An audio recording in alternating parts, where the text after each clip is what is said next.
સમગ્ર ગુજરાતમાં બિનમોસમી વરસાદ વરસવાને કારણે ખેડૂતોના પાકને ઘણું બધું નુકસાન થયું છે. નર્મદા જિલ્લામાં પણ વરસાદની પરિસ્થિતિને લઈને ઘણું બધું ખેડૂતોને નુકસાન થયું છે.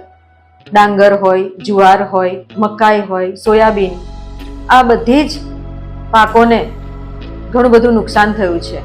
નર્મદા જિલ્લામાં એક કપાસનું વાવેતર પણ ખૂબ સારું થતું હોય છે. 17,000 હેક્ટર જેટલા જે કપાસનું વાવેતર થયું હતું એ વાવેતરને તો નુકસાન થયેલું જ છે, પરંતુ બાકીનો જે કપાસ છે કે જેને અત્યારે વીણવાની તૈયારી છે, છોડ ઉપર કપાસ ફૂટી ગયેલા છે અને કપાસ લઈ લેવાની તૈયારીમાં છે, ત્યારે જો વરસાદની આવીને આવી જો સંભાવના રહે ને જો વરસાદ વરસે તો એ ખેડૂતોને પણ રડવાનો વખત આવે એવી પરિસ્થિતિ છે.